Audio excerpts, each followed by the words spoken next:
chat would be used as a supplementation to the game, in my mind. For example, the people who yap too much would go down in elo.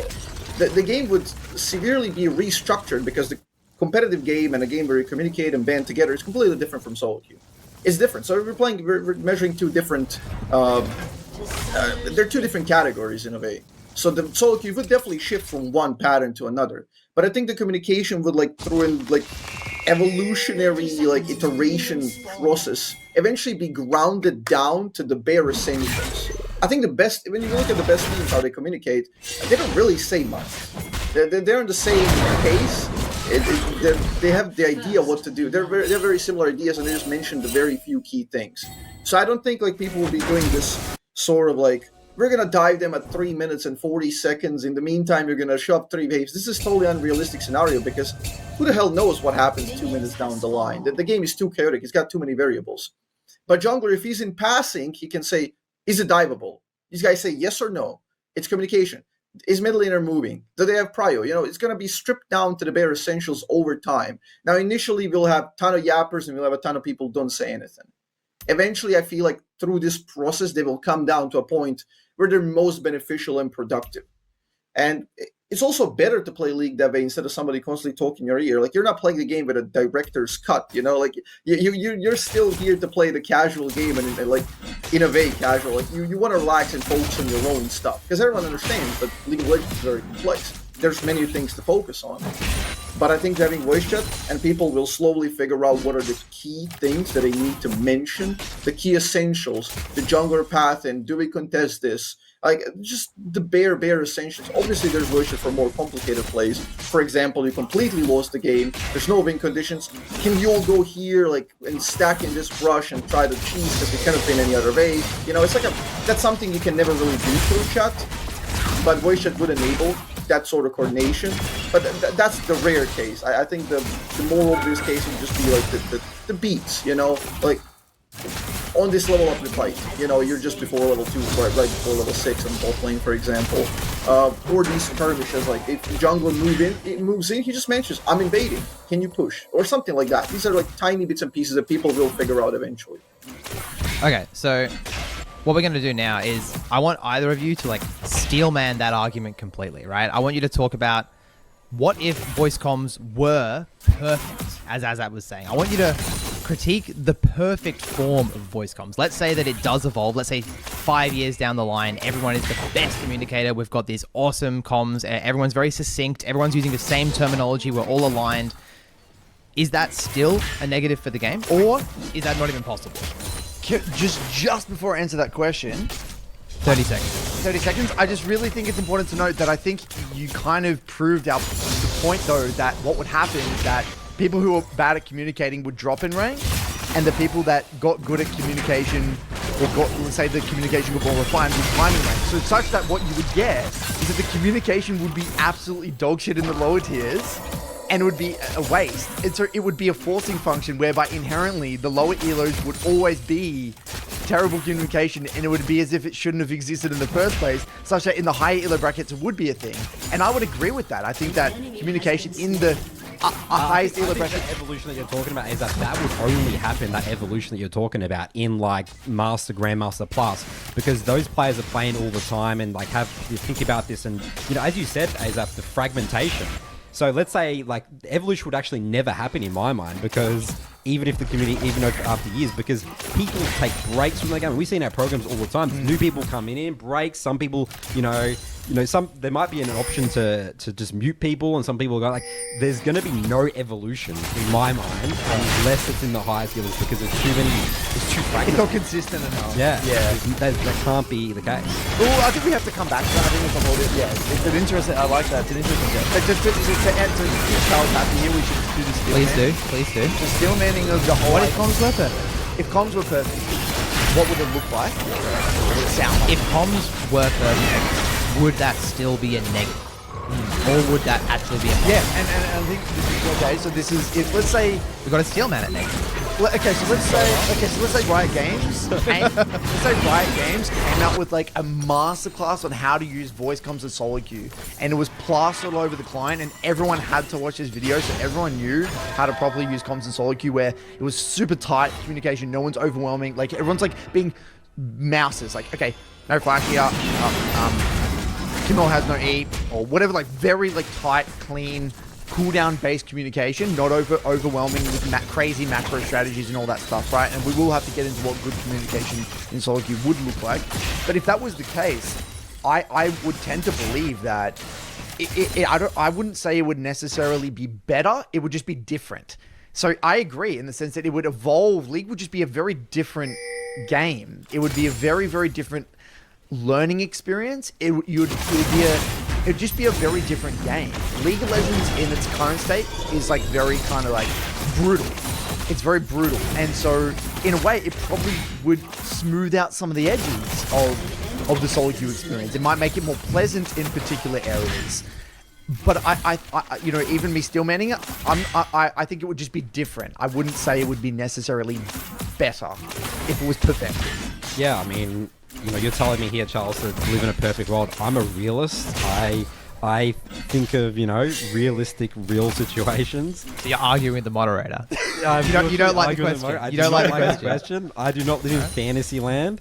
That is just so far away. It's just impossible. Even your little course and everyone following the course. It's just humans, because I know how flawed humans are. I know how flawed I am. We're not robots, AI here. So I refuse your question, Charlie. Thank you. Okay, moving on. We're going to take a short break from the whole topic of whether it's like necessarily fantastic or negative, but we're going to talk about roles, because League of Legends is kind of 5 different games, right? We play 5 different roles. As you said earlier, as a champion mastery requires you to limit the skill sets that you learn in the game so we can actually develop a sophisticated understanding. So, which roles benefit the most from voice comms, and which roles benefit the worst? Nathan's written down here, do junglers get it worse? We're going to start with you, Azab. Which roles benefit the most?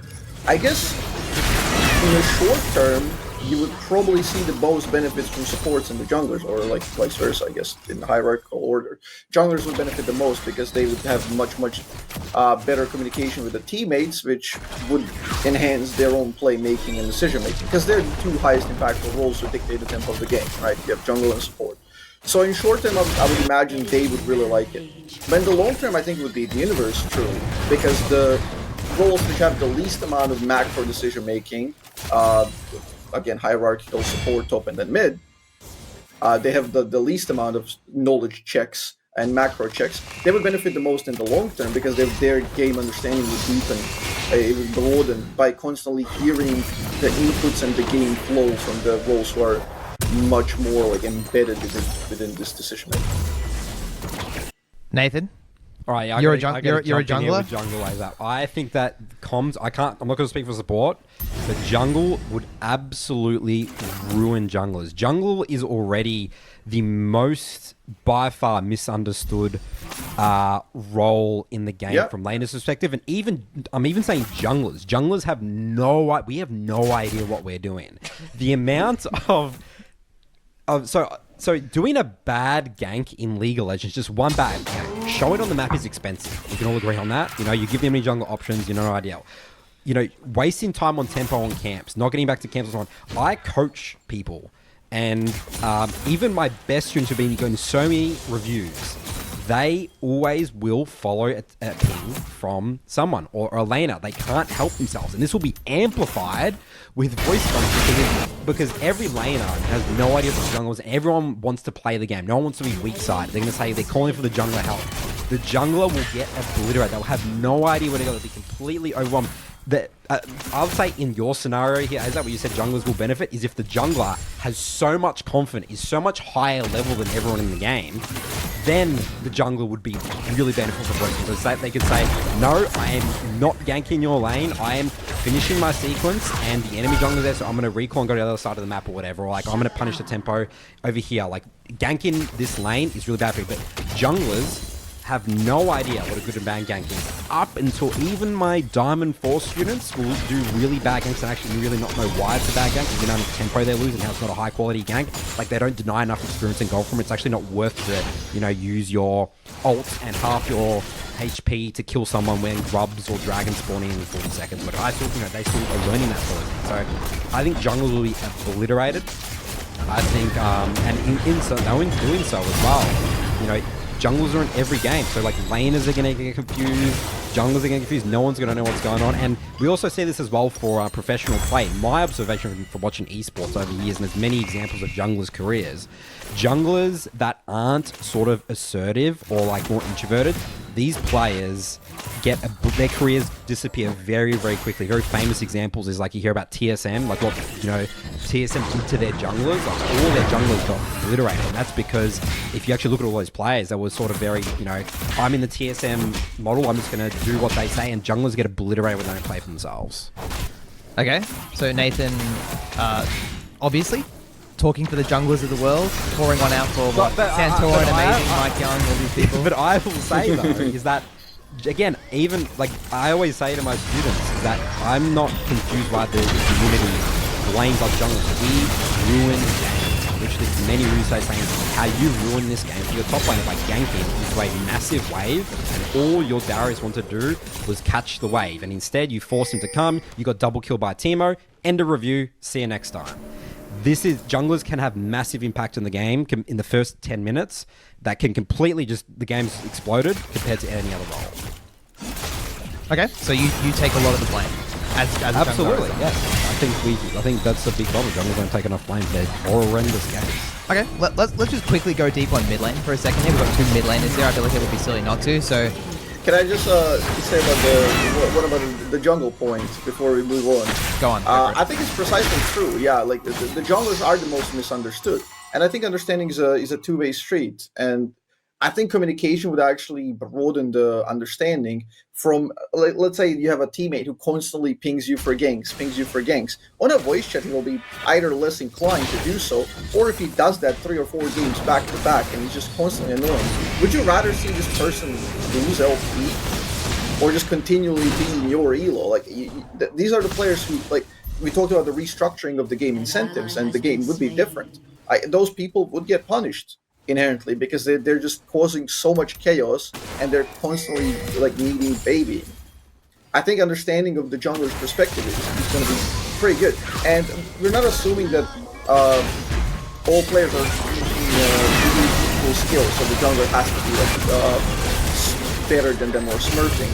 I think in general the macro knowledge of the junglers tends to be higher because they have less micro to focus on. People are focusing more on microing their respective lanes. That's why they're not as attuned to the macro state of the game as junglers are. So they inherently, in the same elo, they should have a slightly higher knowledge. And even if they don't, as long as they're vocal, I think that's going to be a good benefit for the junglers, because the understanding would propel upwards. People would know where the jungler is moving better, he can gank better, what he can do. I think that's a big net positive. I want to jump in here, and I guess it segues into mid lane. So, I see your point. The point being, you know, the people that are poor communicators are going to naturally be punished by the poor communication, such that you know they're just going to drop. Is that right? Before I go any further. Well, in relative to the current state, like, they would be expected to lose a bit of elo, because we're adding another facet to the gameplay. It's like we have these multiple different things that you have to master, and now we added a completely brand new one. And it's going to skew where your average skill lies, whether you're really good at this or really bad at this. So if you're really bad at communicating, it's natural that you would lose some elo. I see. So I would actually argue that the opposite is true. So what communication I believe would do in this case. So let's use that example. Let's get really specific. The top laner, let's say top laner is playing, let's say they're playing like Darius into, you know, Renekton or something like that. And the Darius has like messed up their early game. The wave is frozen. Renekton is sitting there with like a PTA Ignite, and the Darius is like I need help. Like, jungler, you need to come topside and unbreak this freeze, otherwise my lane is over. But the jungler already sees the 0-1 Darius and is just like, well, you know, no, I'm gonna go bot. Your lane's over. Okay, well, let's roleplay for a second about what's probably gonna play out, right? Well, Darius is either probably, he's not like he's gonna be, okay, you're right, I'm gonna play weak side. Well, what he's probably gonna get really pissed. He's probably gonna vocalize that he's very pissed. And so throughout the game, he's going to influence the jungler in a lot of small ways. I mean, the jungler has two choices, right? He either just mutes, right? The jungler either just mutes straight up. That could happen. But if the jungler doesn't mute, and I see this, a lot of people don't mute, by the way. I mean, just in general, how many people watching this even mute their chat in solo queue? Very, very few people. The psychology around that, by the way, is because people want to know what other people are saying about them, right? Exactly right. Because the top laner could be saying to everyone else, our jungle is so shit, whatever. We'll get to that thing later. What was going to happen, though, is that the jungler is more likely to be influenced by that top laner with voice comms rather than it would be with typing. In pings and typing, there's only so much you can influence that jungler. So, and pings and typing is obviously a hell of a lot easier. I mean, pings especially can easily be muted, but let's say, again, pings and typing versus voice chat. Voice chat would be a hell of a lot more influential. Therefore, the jungler, it's actually a lot harder for the jungler to be stay resolute, stay focused, and commit to their decision. So what would happen, you're right, it is a whole nother tree, a whole nother variable, but that variable really muddies the water in terms of that player expressing their best self and their true skill, because they're getting more heavily influenced from an external source. Now you times that by 5 for teammates. Everyone's talking, everyone's influencing each other. So it's actually harder to differentiate skill because of how much we're influencing each other. There's so much more combinations of influences impacting what I'm going to do on the Rift. And the great thing about the model of solo queue right now is because I don't have to hear anyone's shit and what they want to do. I go in there, I make a decision, and it's on me. It's on me. And now, sure, like, you know, pings and typing influence people's, decision making, and that is actually the bane of most people's existence. One of the biggest reasons why people get stuck in solo queue is compensation. My jungler pinged for this gank. I didn't want it, but because my jungler's in the area and pinged it, I had to go for it. That's only going to get 2 times, 3x, 5x worse with voice comms. And so my contention there, just to summarize, is that voice comms would add complication, would actually lower differentiations in skill and actually be harder for the system to differentiate true skill levels, so people would plateau harder. People would be stuck in elo brackets for longer periods of time. And I guess the last point there, many forms of good communication would be overridden by 1 or 2 poor forms of communication. So all it takes is 1 or 2 forms of poor communication to undo many good instances of communication. So I guess part of what you're saying is that the skill that will be trained and rewarded is more the ability to ignore people than actually communicate well. Yes, exactly right. And that would be that and so we're going to all this effort to add voice comms, but then the skill that would actually have to be mastered is when to ignore people and how to. It's like a completely different skill. It'd be a new skill would be added into the game. It was like, how do you learn to mute and ignore and stay resolute, which is kind of what we already have to do in solo queue. It's just made 10 times harder.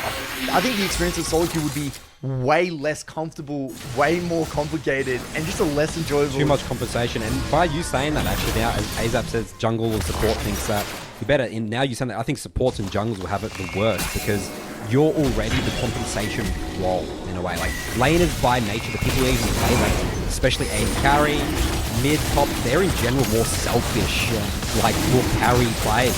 Think about Yasuo, Katarina, they'll be way more inclined to type of people that I see in the jungle and especially support, especially the majority of the player base. I would say they're more inclined to compensate other they're the less confident, right?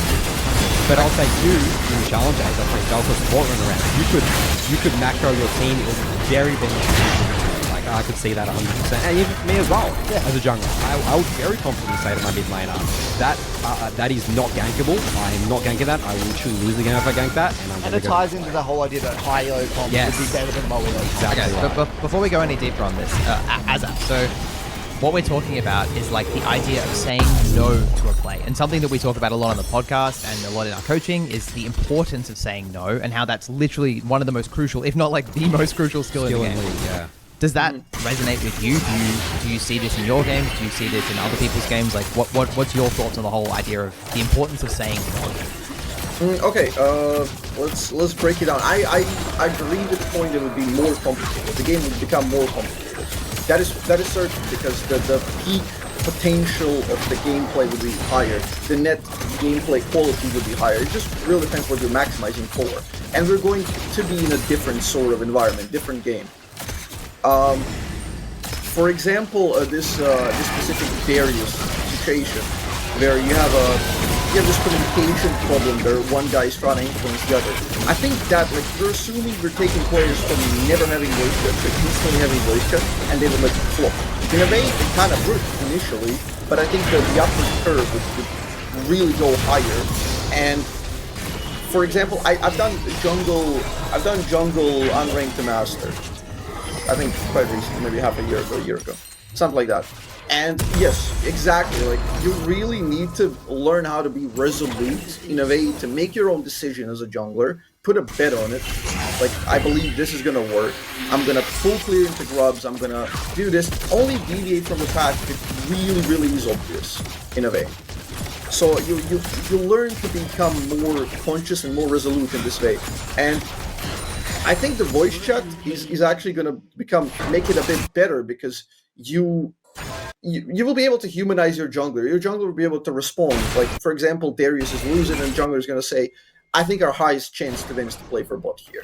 And he might disagree with that, Darius, maybe he won't, maybe he'll understand, maybe he won't, at the end of the day. But I think that would hold people in a way where they would have to become more resolute over time.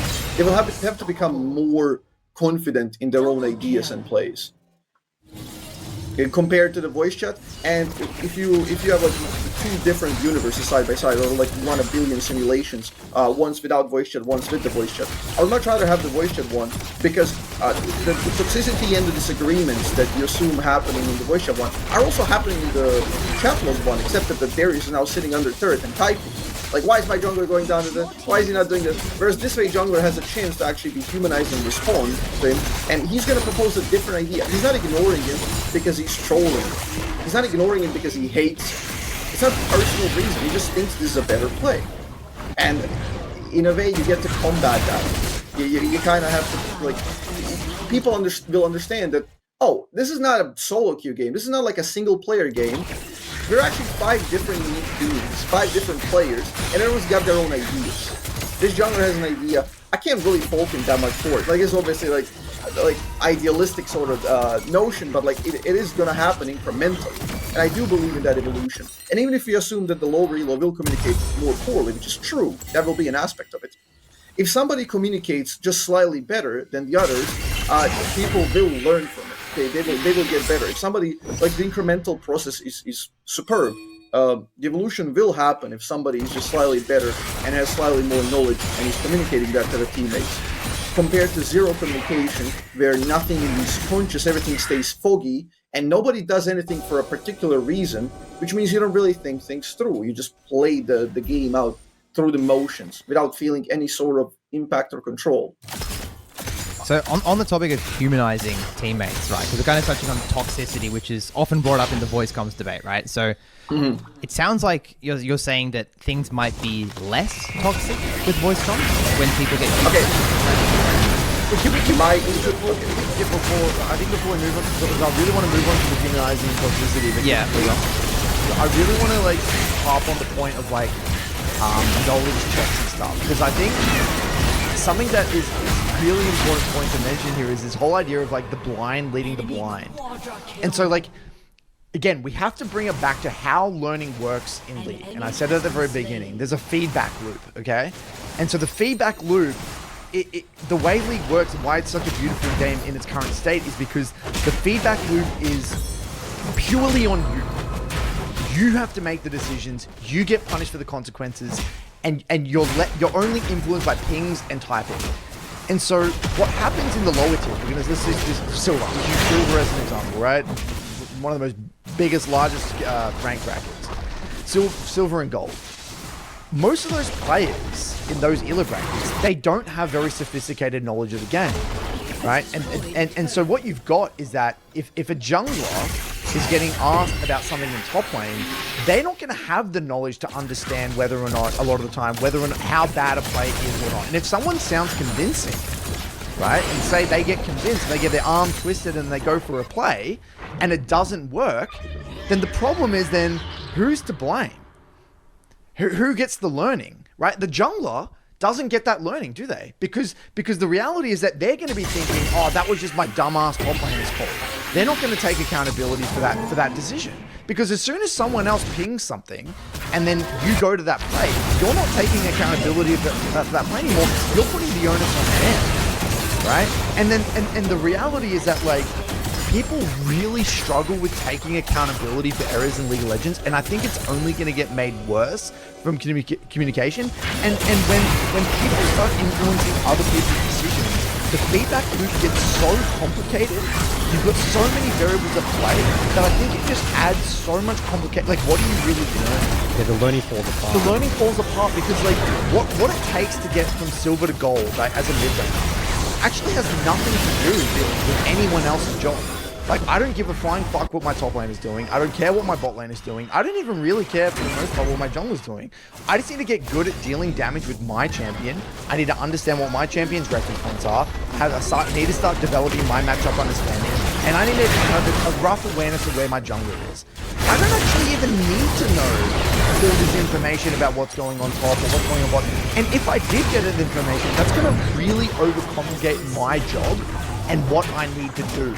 And so I think that you're right, in the higher ELO brackets, that communication is gonna help add, you know, you're gonna be able to fill in knowledge gaps because you already know your job. I already know my role, I already know what I need to do. So it's like that getting all of that knowledge, that baseline knowledge to get to the higher ELO brackets will be so much harder.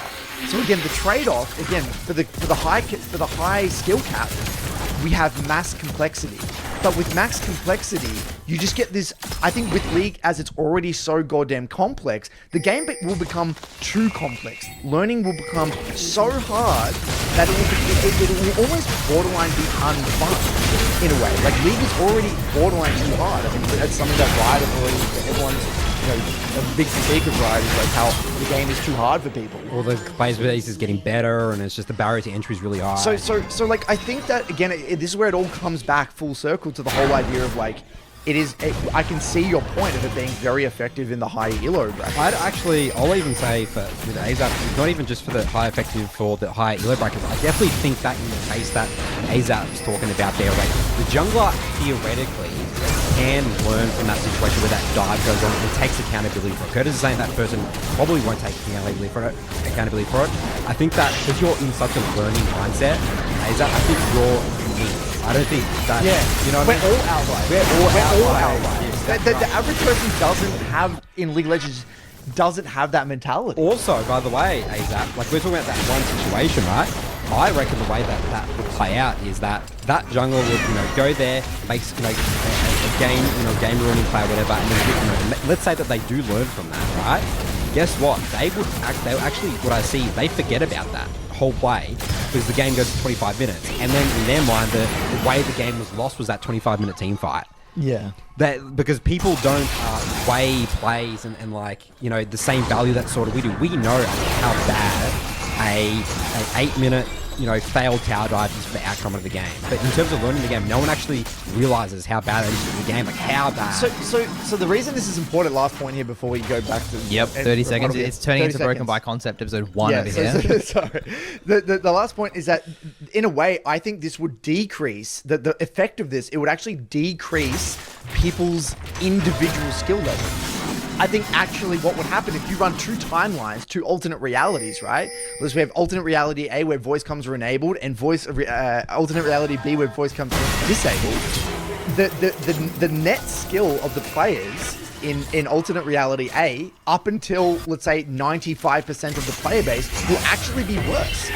the individual play, the level of play will be lower, and if voice comms never got enabled, those individual skills would actually be higher, because again, the quality of the learning will actually be inherently more brutal, and you'll be able to take more accountability. There's less influence, less complexity, which allows you to really dial in what's actually really important. And that's obviously a bold claim. We have no idea if that would be the case, but that's Yeah, that well, would be my I concern. would. Yeah, Nathan, we got to go to Azap. Wait, now. I'll Okay, stand by that we're claim going because Azap. League is an individual game Yep. over a team game.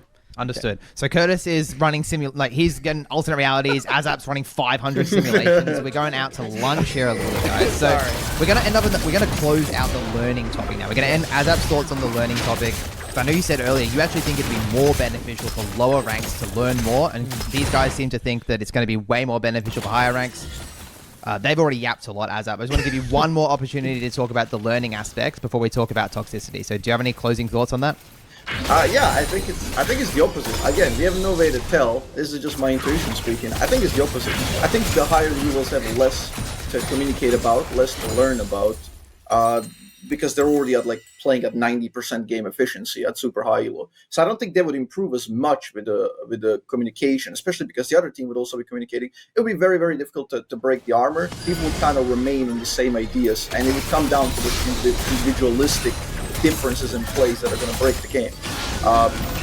Whereas lower elo, I think it's I think we can even simplify it. You have two different situations happening. Let's say you have people, the same exact scenario. Jungler and a top laner interacting. Jungler pings for a play, kinda ish. They sort of follow the play. Play fails, whatever. Okay, if you have voice comms and jungler calls for that play specifically, top laner follows, the play goes south. Okay, in which of these two instances you would imagine would be you're assuming all solo players are kind of arrogant and clueless. I don't think you give them enough credit. I understand we're in a way outliers because the learning mentality and adapting over time and the selection bias of how we bubble up to the surface. But I don't think it's blind leading the blind. I think it's slightly less blind leading the blind. In a way, there would be improvement because the play in a voice communication universe would be much more conscious in my mind. So it'd be easier to memorize, it'd be easier to ponder over, and easier to arrive to conclusions. And it is still an individualistic game. I'm not assuming that now it's just a 5v5 and we're a team, we're buddies, we're best friends because we met in solo queue one game. You're still your own individual, so over time you will be developing yourself more and more to become more sturdy, more robust person and confident. Compared to your teammates, but you would also be developing your communication skills. And my bet is if you run a bunch of these, that the universe that has voice comms would be slightly higher percent chance to learn from the play. The slightly less higher chance of the jungler to understand, okay, I call this consciously, my bad. Or the top laner, I followed this call, my bad. Because he followed the call, he failed to assess the call and tell him don't do it. So, I that's my bet. I think within a year or two, post adding the voice chat, I think we'd have the highest skill level in League of Legends ever. I think that's my point. That would be my prediction if I had to bet. Yeah. So by making communication more overt, it'll be easier to take accountability for following a call. But at the moment, if you follow a call, it's kind of yeah, I guess I listened to a little ping, but now it'll be really obvious. Okay, right? so there's there's one giant flaw in the reasoning here, right? This is really, really important. It's a giant flaw. We're automatically assuming that the learning is obvious. And 99% of the time, the learning is not obvious. True. Okay. I just think it's just a bit more obvious on this side than on this side because people are more likely to think it over what went wrong. I don't think so. It's marked in their brain slightly more than just a play that it's vague. We got to get specific. That case of, let's say, the Darius is behind, and remember, everyone has different skill sets. Top laners traditionally over-indexing mechanical skill and micro and trading and all that stuff. Junglers typically more cerebral, right? So what would happen, right? Not majority of the time. Again, we run this simulation many times. The Darius goes to this, calls the play. The jungler comes over, and maybe the Jarvan misses EQ.